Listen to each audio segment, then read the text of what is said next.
Barbara Sardella, dirigente scolastico provinciale, già provveditore agli studi di Treviso, oggi in visita all'Istituto Comprensivo di Follina e Tarzo. Il perché di questa scelta? Uno, perché ho tenuto fede con il mio impegno di andare a incontrare le scuole del territorio, quelle più distanti dalla città.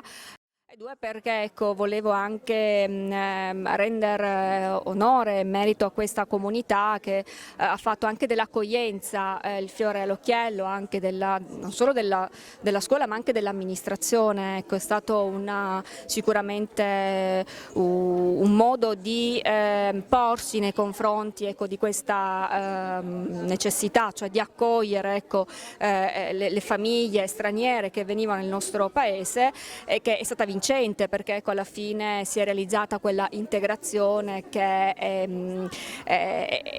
tutto di guadagnato per questo paese, perché loro saranno anche il futuro del nostro paese. Io con questa visita ho anche conosciuto tante doti che in effetti questa scuola e i docenti di questa scuola hanno. Sono realtà che magari non vengono mai, non sono conosciute, non hanno gli onori della cronaca, però meritano di avere un loro spazio e quindi anche una loro visibilità, perché hanno tanto da insegnare. Per cui sono contenta e sono onorata di aver fatto questa scelta e ancora più convinta di averlo fatto, e ringrazio tutti quanti per questa bellissima accoglienza che mi è stata riservata. Maria Grazia Morgan, preside dell'Istituto Comprensivo di Follina e Tarzo. Oggi è suonata la prima campanella in una scuola che ha i numeri. Sì, è un istituto che ha una complessità, nel senso che ha 5 comuni di riferimento con 6 plessi di scuola primaria e 3 di scuola secondaria.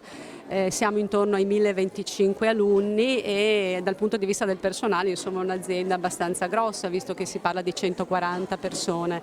Io ringrazio la dottoressa Sardella perché il fatto che lei sia venuta qui, ai confini quasi con la provincia di Belluno, a conoscere questo territorio e questa realtà che è complessa ma ha anche tante potenzialità, questo ci riempie di orgoglio e ci fa capire che dalle istituzioni centrali c'è un'attenzione, una sensibilità evidente.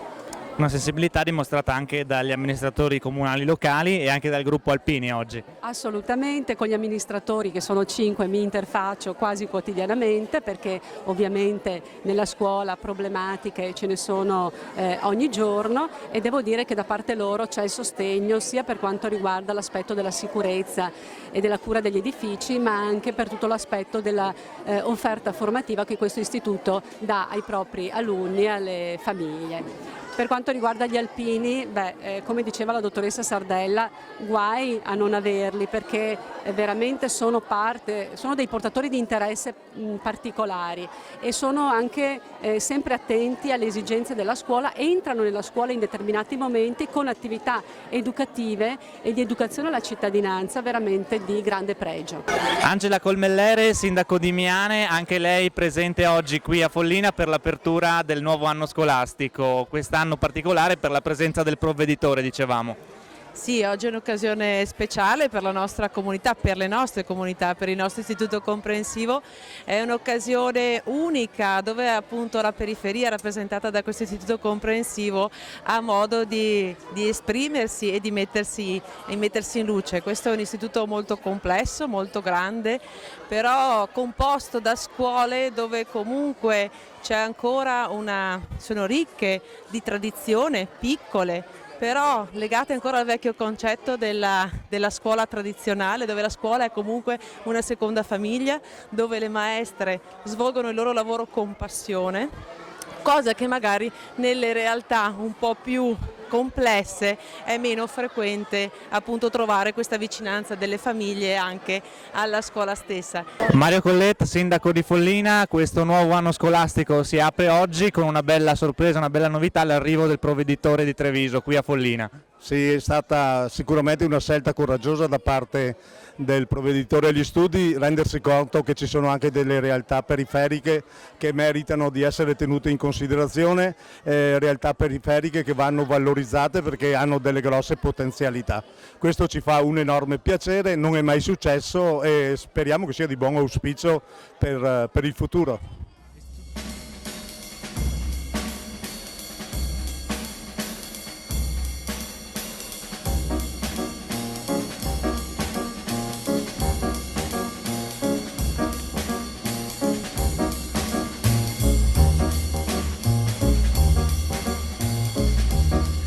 Thank you.